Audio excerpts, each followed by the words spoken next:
So I'm RP. I think you know that.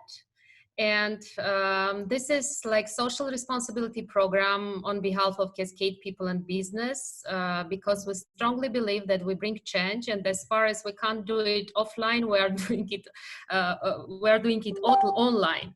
So the series of webinars with our good friends and professionals related to HR field and the developments in the HR field. And today, we have very interesting topic presented by my good friend and entrepreneur, investor, speaker, musician, facilitator, and just a passionate person that loves people, Bobby Henebry. Henebry. I was learning your surname, and usually I'm not very good in surnames. So I know him as a Bobby, a very good person and very good professional in his field. And as far as his topic is blockchain, we will talk today about the HR, blockchain for HR, and this is the main topic that we will going to cover. I will ask everyone to mute their microphone, and according to during the presentation, if you have questions, you will be able to ask them. So over to you, Bobby. Thank you for being with us, and we really appreciate your efforts. Yes, it is sponsored by Cascade, of course. Yeah, of course. Well, Arpi, I really appreciate you inviting me. I appreciate you and the whole team setting this up. And you know, I've gotten to know Arpi since Cella 13 for those in the Leadership Academy network.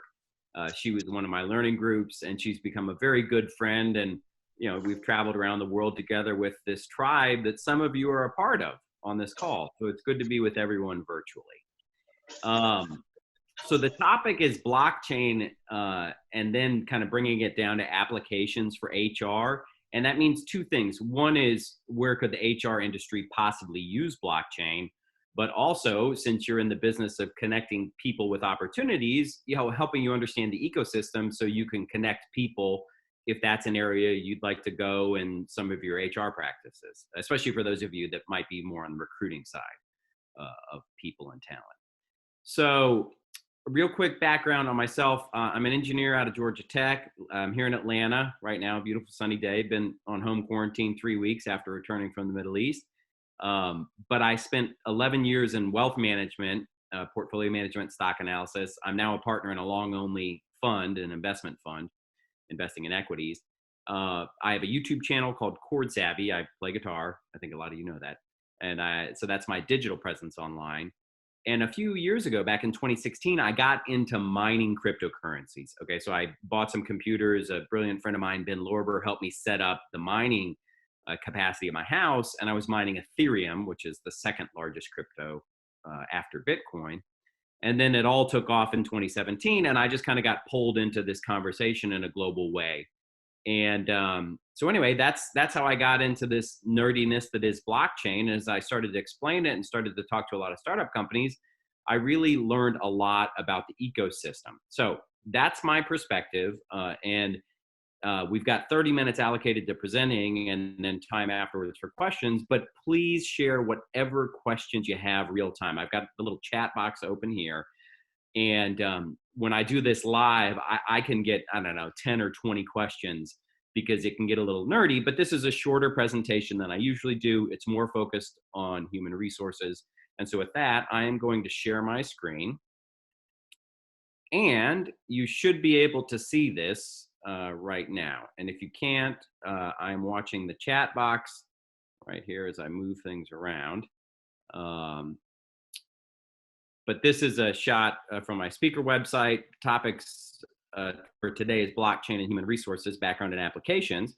And so with that, quick highlight. First off, I'm not trying to recommend or get people to invest in crypto. I mean, if you want to do that, that's great. That depends on your personal situation. I'm just trying to share education and what I've learned about the technicals, and then also what's been happening in crypto a little bit. But anyway, just note those disclosures. So at a high level, we're going to do blockchain and digital asset background. So a little history on what all this is. And then I'm going to go into an example of how a blockchain works. And then once we have that understanding, then we'll get into some business applications that are applying both blockchain and crypto. And we'll get into HR applications towards the end. So again, ask whatever questions you'd like. Okay, it's a really diverse ecosystem. There's the nerdiness of the blockchain and the programming. There's cryptography. That's where cryptocurrency comes from cryptography, cryptographically encoding information. There was a bunch of digital contracts, smart contract applications, insurance. Bitcoin, the currency, was the first one. But it really started with this libertarian ideal in this upper left chart. Libertarians, basically plotting to take over the world and leave you alone, because that's a very libertarian mindset. Get the central authority out, right? Distribute the power democratically to the people. And that's very much at the core of what Bitcoin represented. This is the most important distinction for anyone to understand when they're reading information or talking to anyone, okay? And that is, everybody conflates these terms, Bitcoin, crypto, and blockchain. Thank you for the message, RP. I'm glad you can see the deck. Perfect. So blockchain is a protocol. It's an infrastructure, okay? And it's a protocol that allows one entity or person to share a digital asset with another entity directly, okay? A digital asset. Okay? The first digital asset was Bitcoin, okay? And then from Bitcoin, there are other cryptocurrencies that emerged, right? So people conflate Bitcoin, crypto, and blockchain as the same thing, but they're really subsets of each other, right? With blockchain being the protocol, crypto being a big ecosystem on that protocol, and Bitcoin being a specific example. So just mentally separate that out whenever you're reading information. That's really important. So what are cryptocurrencies? We'll do a quick nerdy definition right here. They are open source digital assets as a medium of exchange. And again, they use cryptography. What's fascinating is the Bitcoin protocol, which was written by a guy named Satoshi Nakamoto, we'll get into in a minute, it really solved the problem of double spending, because I could digitally send something to ARPI right now, but I could recreate that code and send the same digital information to Michael, and I'm effectively diluting that digital currency, okay? Well, the Bitcoin protocol prevented that double spend problem, so it allowed you to have something digital be scarce. I mean, that was so critical at the start of this.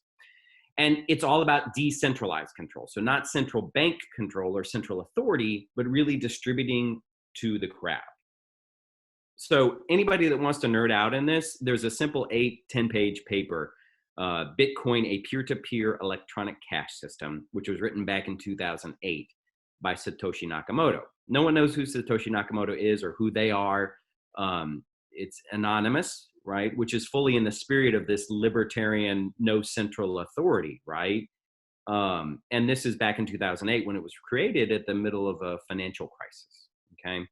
So Bitcoin was the first coin on this blockchain protocol, and it all took off from there. Let's check and see if there are any questions. No, you're good so far. Okay, so a little bit of nerdiness. I know I'm going into the nerdiness here, but follow me, and then we'll bring it back up to the business applications for each of you, okay? But if something doesn't make sense, share a question.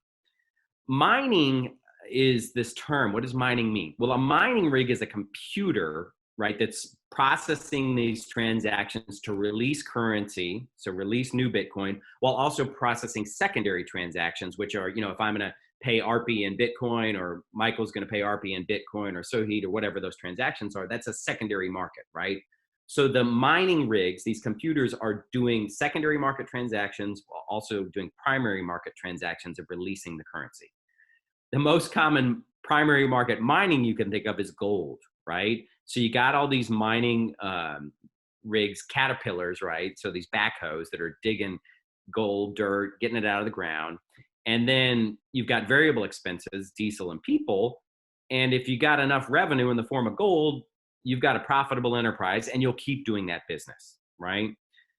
So that's the analogy of mining gold for mining cryptocurrencies, okay? And so these are mining rigs, all these computers you see here.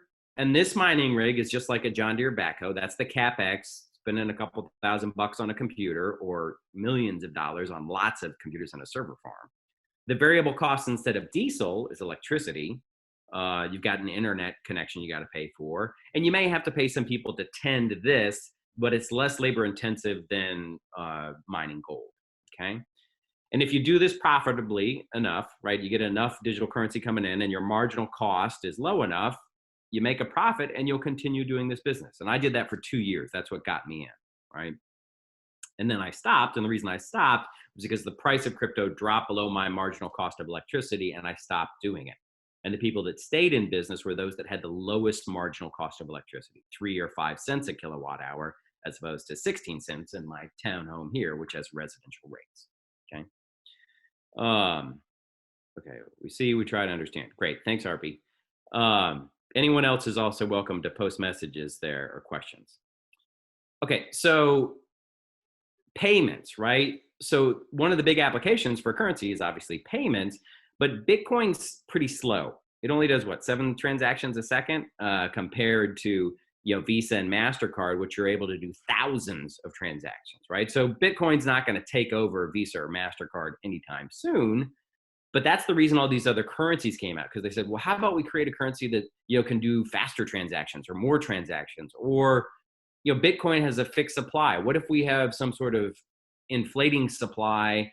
Because inflation isn't fully bad. So then all these different characteristics of different coins came out. And as people experimented with the crypto side, they then started to see where they could apply the learning on crypto into other parts of the blockchain ecosystem. Okay, get back to the slide. Okay, this is the finance guy in me just showing price charts. And again, I'm not recommending you buy crypto right now. I'm just showing that it's here to stay, I believe, personally, both crypto and Bitcoin. Okay, and those that understand it and how to use it, I think that gives you an edge going forward. And so a lot of people looked at the price action from 2016 to 2018, and Bitcoin went from $1,000 to $20,000 and back down to 3,000. And they said, gosh, it's over and it's dead, because they were looking from the peak down. Whereas people that were in much earlier, they're like, hey, this is great. It's still working. And yes, there's a lot of volatility, but Bitcoin's here to stay. And this happened before, back in 2012 to 2014, 15 timeframe. Bitcoin went from $100 to almost $1,200, $1,100, back down to $250. And that was when nobody was paying attention. So now all the world's paying attention, and it's had more crazy price action where it was down to 3,000 and up to 12, and now it's around 8,000 or something like that. So it's a very volatile asset. And yeah, currency adoption is going to be difficult with this volatility now. That's why these stable coins and other things have come out. But there's some foreign currencies that have volatility that's pretty bad as well. So out on the political spectrum, there are people that are adopting both Bitcoin and crypto that aren't necessarily doing it as much maybe in the United States, where there's a more stable currency. Okay, all right, so that's all the crypto kind of nerdy background. Now let's get more into blockchain. And really, crypto is one form of a digital asset that can be transferred, but think about other digital assets that can be transferred using a blockchain, okay? So what a blockchain is, as a definition, is it's a public, decentralized, peer-to-peer ledger. Okay, so there's a lot in that, and the example we're about to do will explain this. And transactions are put in these blocks. So, you could have a piece of think of a block right here, and, Bobby sends RP money, Michael sends RP money, Suhi sends Bobby money, or whatever. All those transactions can be pooled in a block, right? And then that block goes into the system and it's processed to see if the transactions are good or bad. Okay, right? And this gets into the bad part, which is tampering is evident because everybody has a copy in the ecosystem. So you can really sniff out if there's a false transaction. Okay. Okay, here's the example. And everybody really focus on this because this is at the heart of how blockchain works. So all of these little computer rigs here, these are mining rigs. Okay, so think of this as like a global distributed server farm, right? I like to call blockchain, the Airbnb of server farms, right? So there's like a central technology protocol, but third parties are using mining rigs, like a mining rig in my house or in a farm in Iceland or whatever. It's all over the world, just like Airbnb, where there's a central technology protocol. right? But there's third-party houses and assets that are the actual physical asset that are being used from that central technology protocol, right? So in blockchain, there's all these servers all around the world that are processing transactions. And so if we were to do a transaction where A pays B 1 coin, so let's say RP is going to pay Bobby 1 coin, right? So if we write this down, and if everybody right now in your house writes down RP pays Bobby 1 coin, right? So if you do that, everybody has a copy, right? And so I would ask you if RP and I were right here. So I'm going to hand this down to RP's screen, at least what I see on my side, okay? And if I hand this to RP, that transaction is seen by the whole network digitally, okay, right? And so everybody would approve that that happened because you would see me giving that or performing that transaction with RP. So then each of you who wrote that transaction down, all of you have a copy, right? Each of you has a copy of that block right now. Everyone in this virtual setting, okay? That is what distributed ledger technology is. Okay, so now each of you, if you're a mining rig, right, if you're processing this transaction in this virtual discussion right here on this network, this blockchain, we can call it the Cascade blockchain to make it simple and meaningful. Then if I delete the record on my side, right, so I pull this off and I delete it, right, I'm trying to tamper with it. Well, all of the rest of you have a copy of this, right? And anyone can go on this network and see, oh gosh, everybody's got a copy that was approved by this trusted network. Okay, so it can't be tampered with, okay? Now as a second transaction, so let's say that was the first transaction with RP. Well, we could do other transactions where, you know, RP is gonna pay me another coin and we can write that down on our block, right? On a new block, okay? So we're gonna write down RP pays Bobby 1 additional coin. And then on a second block, we also have, you know, Michael paying 𝐃𝐒𝐒𝐋𝐿 another coin. So all those are collected on this second block, right? And so then that second block goes out to the network and everybody approves whether or not it happened, okay? And then once it's approved, then you've got these 2 blocks, okay? And block 1, the Genesis block, plus block 2, okay? Those together form what is called a blockchain. And over time, more and more blocks are released. There's more links in the chain. There's more trust in the blockchain. And that's where the term blockchain comes from, okay? When you delete it, were you the distributor or just had a copy? Okay, that's a great question. Thank you for that. I think that was from Vanina. So if I tried to delete it on my side from my computer, I'm just deleting my copy, right? So I could only do it from my computer, whereas all of you, I can't just cause you to delete it from your computer right now. I can't cause RP to delete it from hers or Vanina to delete it from hers, okay? So I could have been the central distributor. I could have put out the first transaction and then a year later said, oh, I didn't want to do that transaction. Well, I can't change it because that historical record is distributed among everyone within that blockchain network, okay? Okay, so this is the heart of blockchain, right? There's a distributed network of computers that are processing these transactions, and then everybody through distributed ledgers keeps a copy of those transactions. Now, some of you might be saying, well, wait, I don't want my sensitive information, you know, copied on that kid's computer in his basement or that person in this country that I don't know about or I don't trust. And so here's what's actually recorded, okay? It's a hash, right? So if we take, you know, all this information, there's a bunch of stuff on this sheet of paper right here, right? Well, I could hash that sheet of paper, which means I put it through this algorithm that takes data of arbitrary size and it puts it down to data of fixed size. So these little long sequences of numbers on this slide right here, you know, 97A049DE, that's a hash, okay? And it's a fixed, you know, 64 characters. Well, if I went and got, I don't know, an annual report from Google, which has millions of words in it, right? Or a famous novel, Moby Dick, whatever. These are all big sources of data or text. I could hash that content and I would still come down and get 64 characters, okay? Now it only goes one way. So from the source data, you can hash it down to a single hash, but once you have that hash, you can't then solve back for that personal data, okay? It's a one-way function. And it is these hashes that are stored on the blockchain. So they're almost like a digital reference or a footprint. So in many cases, you got to have kind of a parallel database of the actual content. And once that content is hashed, you can compare your hash of that content to what's on the blockchain to prove that it was referenced at that point in time in those blocks. Okay, another question.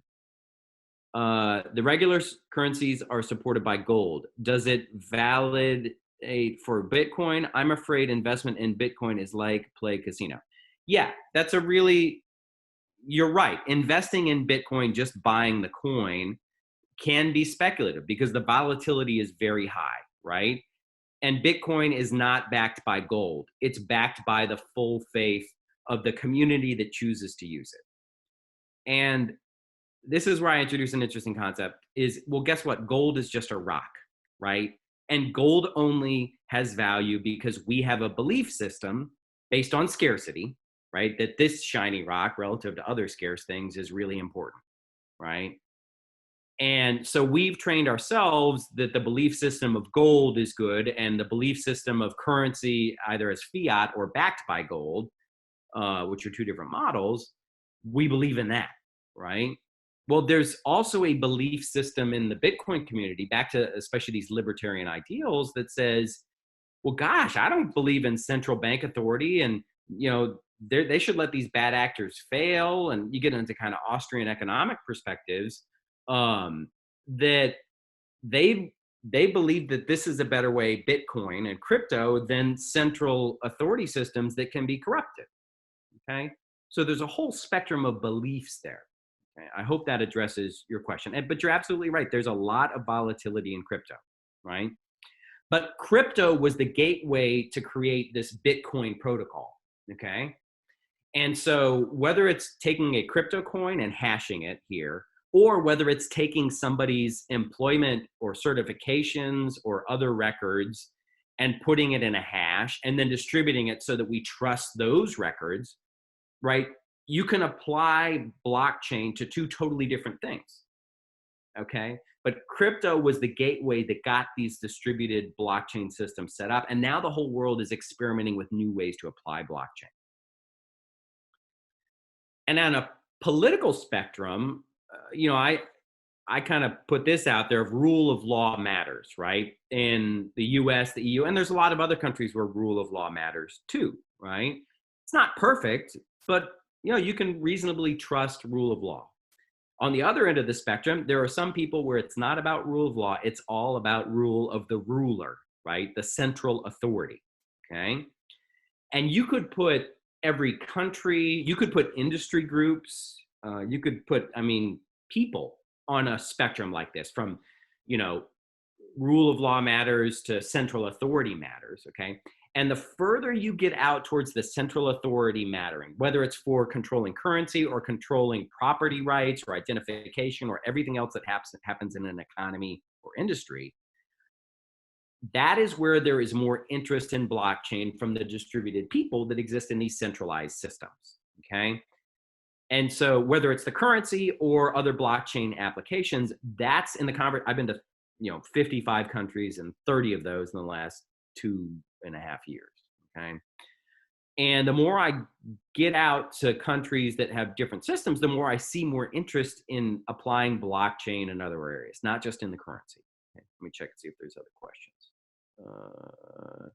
No, feel free to text questions if you guys have them, all right? Okay, so we've gone through the history of kind of Bitcoin and the libertarian mindset that started it. We've gotten into kind of blockchain applications for digital asset transfer, not just crypto, but anything that can be digitized. Now let's get into the broad business applications the past couple of years where people have been investing to see where blockchain is making an impact. And then we'll wrap up with kind of where it comes down for HR, possibly, okay? Okay, One of the biggest ones is back office applications. One of the first, well, actually the first client I had on the consulting side of what the work I did was a group that was trying to build out a blockchain application for syndicated loan origination, right? So if you're going to have a municipality that's building, I don't know, a new school, or some business that's building a factory, or just some big CapEx project where you got to get a loan, there's a whole market set up for that loan to go out and to be distributed, and different people will syndicate it. So it goes to multiple parties, and, 5 banks or 2 banks might sponsor that loan, get it to market, right?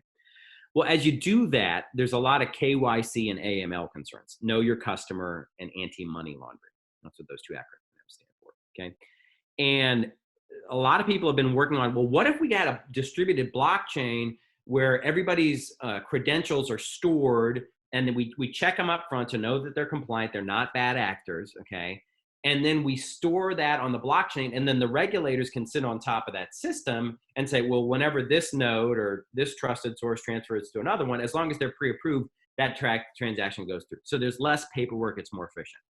Well, the challenge there is you're replacing a totally a very solid and established system with something totally new, okay? But people are working on this, and they're working on where they can apply these back office type solutions. Payment processing, you could have coding and auto execution. So, you could escrow money in crypto if you wanted. Yes, there's the volatility concern, but there's people that are now creating what are called stable coins that are backed by a pool of assets. Could be a basket of currencies or hard assets, diamonds, gold, anything. And then you could have auto execution, so that, if, RP is employed at Cascade for 12 months and is registered in the system, then at the 12-month mark, there's an auto payment that goes to her, right? I mean, so you could have these auto pay smart contracts established on blockchain, wrapped in coding, right, to have transactions processed. Supply chain is a big one. So like imagine farm to table products or diamonds from Africa or anywhere else on the world. Actually, RP and I and some of the friends in our network were in Sri Lanka. We went to see a mine, right? And we saw gems pulled out of the mine. We got to polish them. It was kind of fun, and then see where they go to market, right? Well, there's a lot of people that want to tag products, follow them through a supply chain, have them on a blockchain, so that an individual person, once it's scanned, can't tamper with and change the product, right? Now, there's an issue where you go from digital and tagging to the physical world, and then there's a corruptible point there. But there's a lot of people working on supply chain solutions, like I just mentioned. Unique identification is another interesting thing. Real estate title. So in my house here, there's a title, a deed. The local municipality keeps it. A lot of these are physical copies in a basement somewhere. Some are digitized.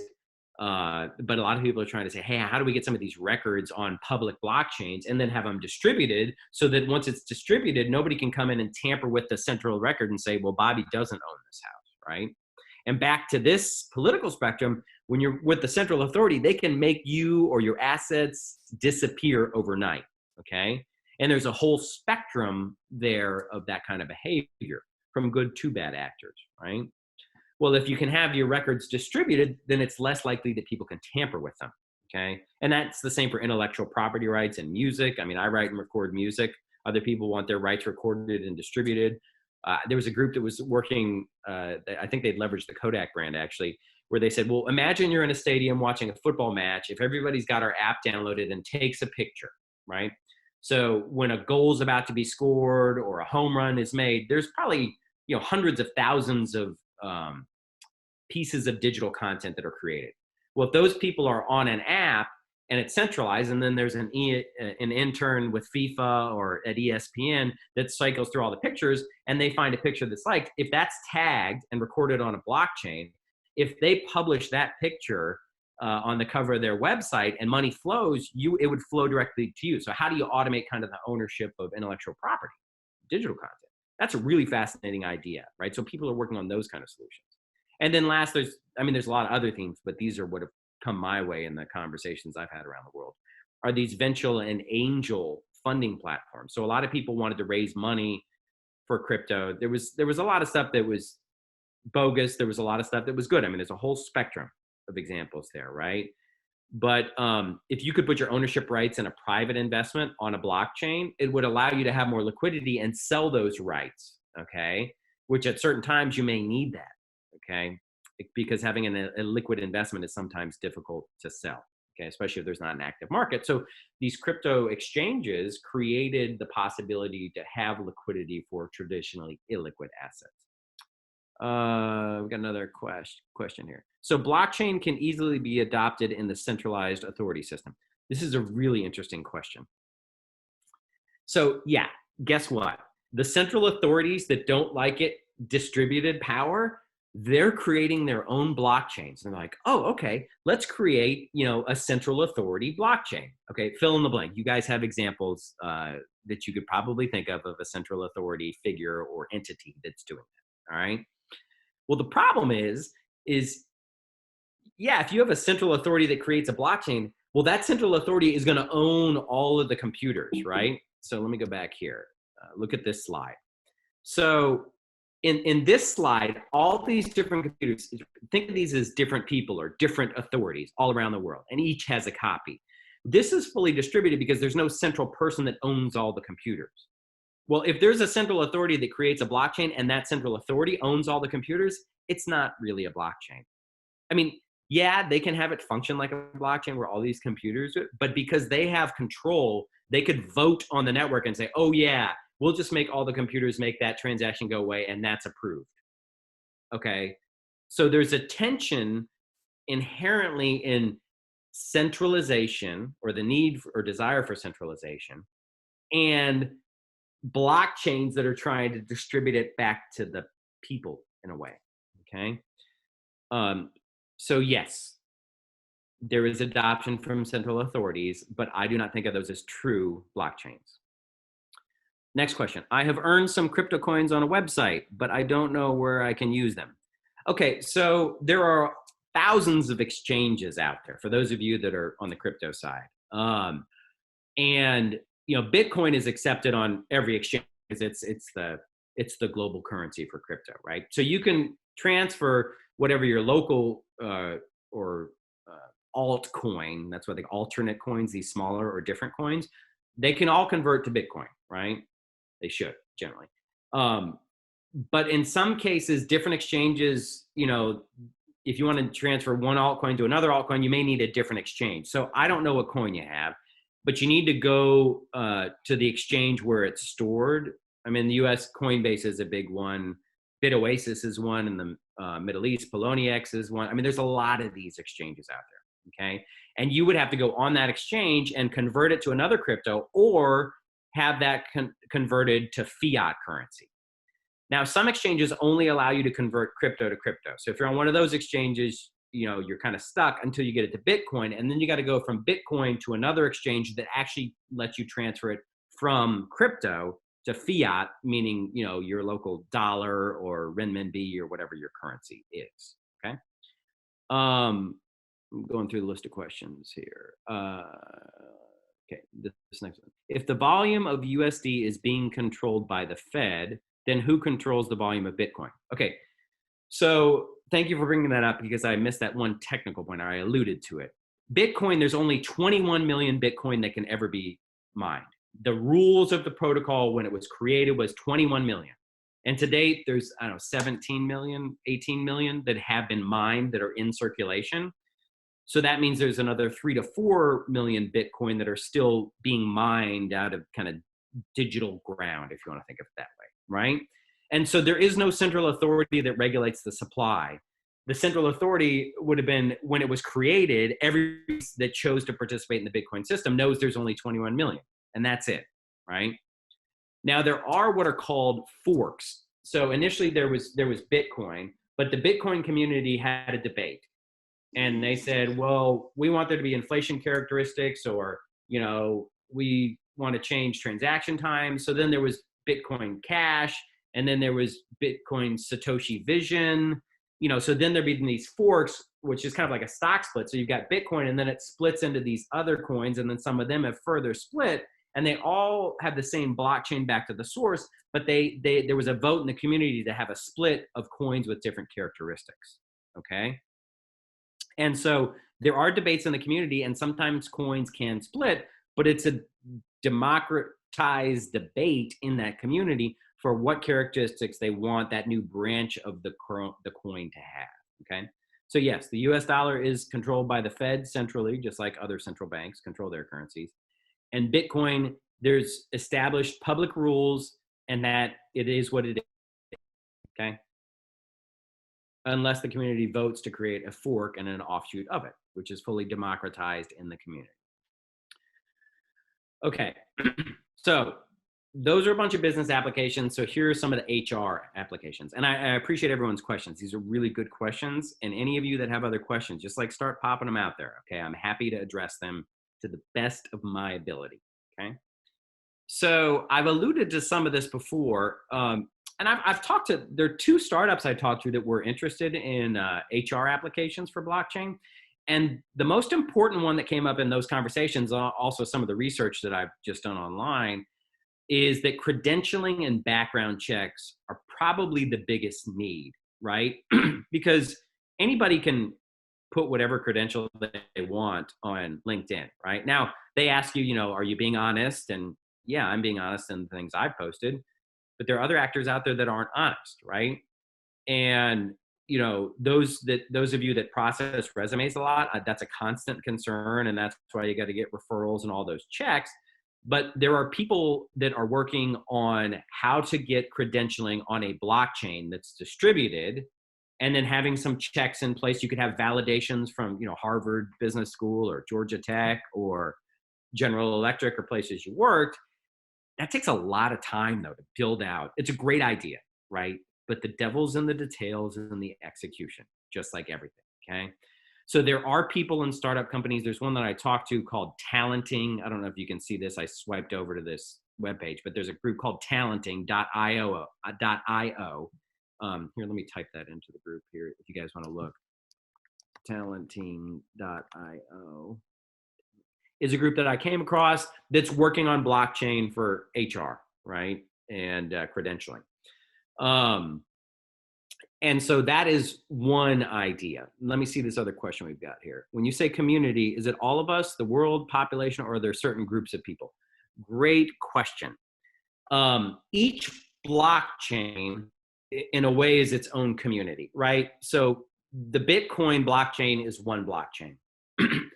And the thousands upon thousands of people that choose to operate in Bitcoin and use Bitcoin, those people are on the Bitcoin blockchain that are using Bitcoin as a currency or protocol.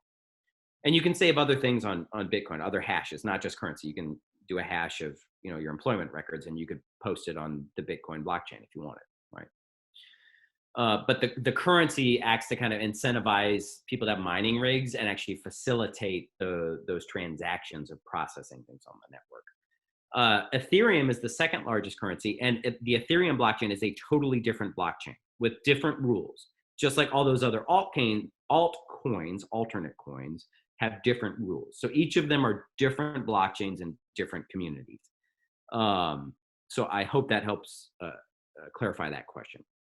So back, I just texted out talenting.io. It's just an example for anybody that wants to see a company that's really trying to do credentialing and other kind of HR people type solutions on blockchains. Another theme that comes out is this immutable employee data records. So whatever records you keep on employees, you know, if you keep them in a little file folder, and you know, that could be deleted. It could be tampered with if it's a central folder, right? Somebody could go in and delete the files or change them, right? Well, if you got some important records and you don't want to be tampered with, you could have a distributed blockchain or a private blockchain. So you don't have to put it on a public blockchain like Bitcoin or Ethereum. You could create a private blockchain, which is more centralized. There's a big debate about that, right? Just like we've alluded to.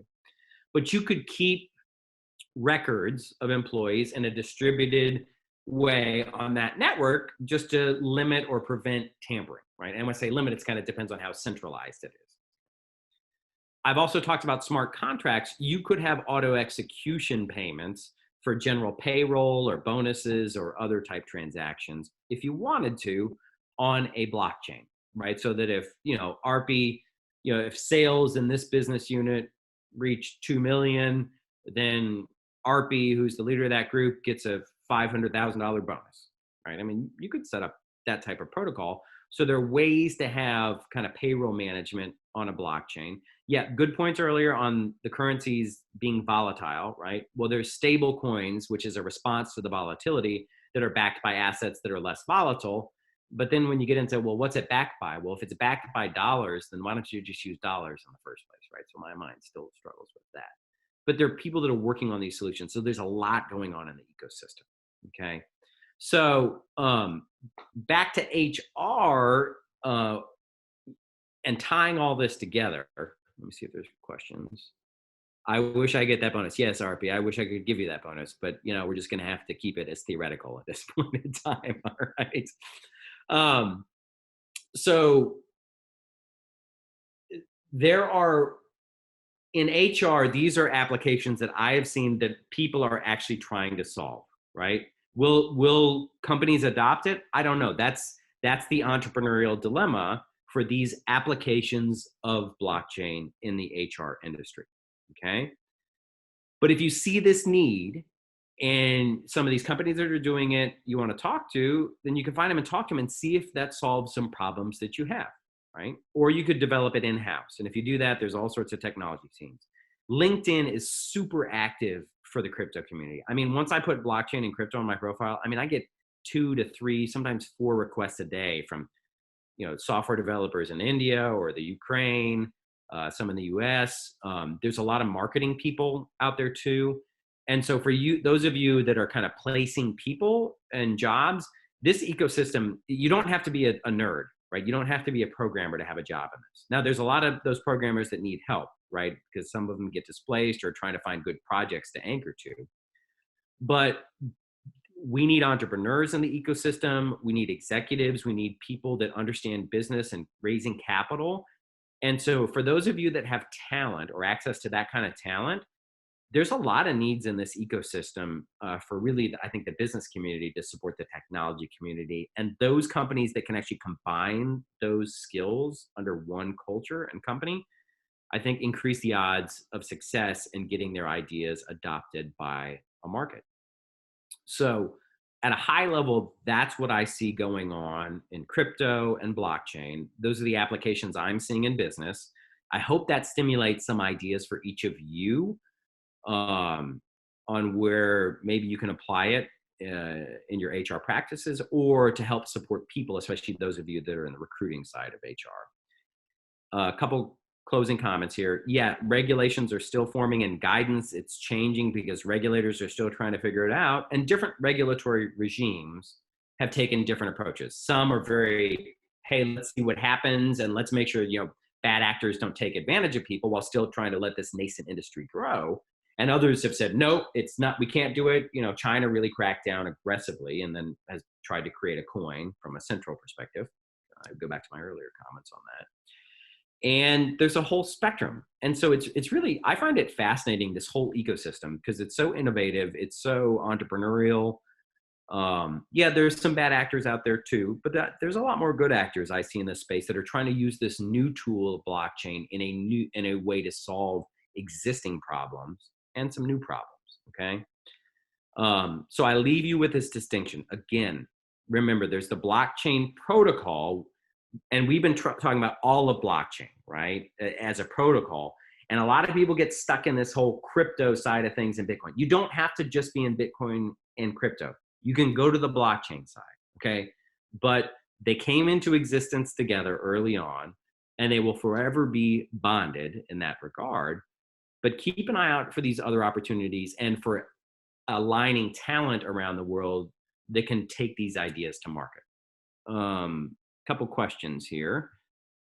And I'll just leave this slide up here. For anyone that wants to know more about the speaking I do, there's my website, bobbyhenebry.com. I got a YouTube channel, Chord Savvy, so check it out. I put a bunch of tutorials and interviews up. And then if you want to follow me on Instagram, yeah, you can check me out there. So feel free to connect with me however you want. But to your questions, your projections on how the current situation will influence the sphere. The way I interpret that is how will coronavirus or COVID-19 influence crypto? Well, the whole world is getting way more digital. I've got an article that's going to be published next month in a financial journal on the need for digitizing and solving what I'm calling digital distancing. So a lot of us were practicing distancing in our digital presence before. And now that we can't really meet face-to-face or travel, we have to do it digitally, just like on this call. And so as people spend more time connecting digitally, I think you're going to see more adoption on blockchain solutions that can help, whether it's smart contracts, auto executing things digitally that previously maybe would have been done in person. I think there's more of a need for that connectivity. So I think it'll increase the interest and the entrepreneurial spirit around how to apply blockchain to solve various problems. Okay. This other question is, how do you think COVID-19 will affect the Bitcoin value? It's hard to say. I have no clue is the short answer, because I do not have a crystal ball. All I have is a guitar right here, and that does not predict the future. But I think, back to the comment I made just a moment ago on the other question, I think as more people become more digitized and there's more interest in blockchain, I think that creates, I think that can cause people to have more interest in the crypto side of things, right? And so if there are more blockchain solutions out there, then that's good for crypto, I think, right? I mean, I'm not saying invest in crypto right now. That's not what I'm saying, okay? But if entrepreneurs can solve some of these complex problems, whether it's supply chain issues or credentialing online or, KYC, AML checking in the background using blockchain, that brings more people into the ecosystem and it supports everything. But ultimately, the cryptocurrencies have to be useful for people. And Bitcoin is useful for a lot of people, but it's the total value of Bitcoin is, I don't know, $250 billion, $300 billion. Global currency flows are $5 trillion, something like that. So Bitcoin is a drop in the bucket of global currency, right? So there's a lot of space for it to be adopted. And I think it's here to stay personally, but I can't tell you where it's going to be in 6 months or a year or other, right? So it's extremely volatile, and you got to control your risk through position size if you're going to do this. I know we're nearing the end. We've just got about 3 minutes here for me to address a couple questions. Then I'm going to pass the ball to Arpi for her to close. Did you say that community is the one that makes any decisions? If yes, yeah. So community, yeah. You keep asking this, and that's really good. You're helping tease it out. So the people that use Bitcoin, that's a whole community of people that are just using it, just like people that use dollar or renminbi. That's a community, right? Well, in the Bitcoin on these blog posts, it gets very political. Like if you think like gun control or abortion or military is like political, which it is for good reasons, there are a lot of different perspectives. What Bitcoin should be is super political, and there's huge debates all over the place, okay? And so people, they're on Telegram or texting or messaging, and they're debating, well, Bitcoin should be this. And so then the community says, all right, we're gonna create a new currency that's an offshoot of Bitcoin. So Bitcoin carries on, but there's a new branch, a new fork, okay, of the currency, which creates a new sub-community. You could think of it that way, with different beliefs and how it should be, right? Because it's really hard. That's the nature of leadership. Leadership is messy, and it's hard to get people aligned. And the same thing is happening in people's opinions on what Bitcoin should be or crypto broadly, okay? So I hope that helps you understand the process. I really appreciate everyone's questions. I really appreciate everyone showing up. I've got a lot of friends on this call, and I hope this is helpful. Feel free to send me a WhatsApp message and whatnot. And I really mean it from the bottom of my heart. I hope all of you are staying safe. Stay home. I'm confident we're going to beat this thing eventually on this crisis. And I just really enjoyed connecting with so many wonderful people around the world, including Arpi and her whole team. So thank you for your time and your interest. And back to you, Arpi. Thank you, Bobby. I really felt myself very, very blonde,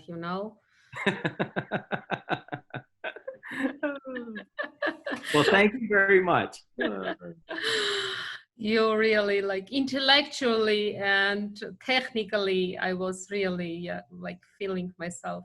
Whatever. I mean, I'm not stupid. I'm slow. I will get. Well, I'm slow too, man. I'm just sharing what I've learned. I mean, there are so many people that are way ahead of me in this whole thing. But I'm trying to help educate people broadly so they can choose to use it or not, right? That's what I'm sharing. Of course. And that's what you're doing as well. This is something that is very interesting, and this is something that we HR people are not very much in. So more we know, more we can navigate in the future with this, because it's something that is coming. So you are not alone, RP John, Anahit Gevorkelling. Thank you, Anahit. Otherwise, I really feel lonely in my, not understanding it. Yeah. Bobby, actually, I want to do two things, if you don't mind. The first one is I want to ask all our participants to write down what is the main insight of today. If you don't mind writing comments. What was, yeah, you're welcome. Someone's iPhone is saying thank you, Bobby and RP. So I don't know who is this person, but yes, thank you too. So may I ask you to write down the main insights you have from today's webinar?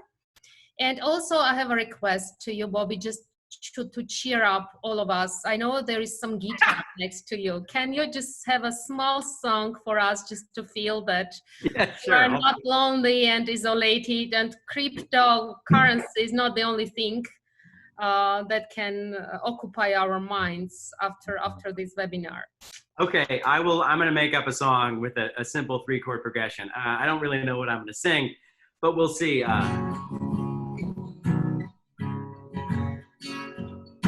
It's good to be with you all around the world virtually.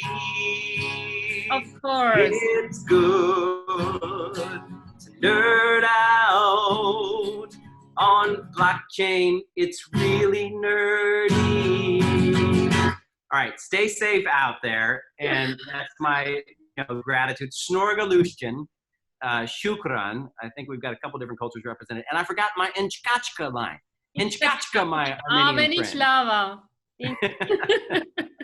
we will rock together, and we will stay safe, and really take care, guys. And we will be having another webinar with Sergey Tantusyan on the 9th of April.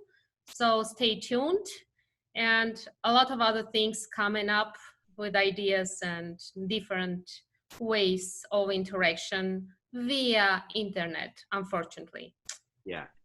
Bye. Thank you. Thank you. Bye-bye. Nice Bye, everyone. Take care. I love you, Bobby. Thank you very much. Love to you and all my friends. Stay safe out there. Bye-bye.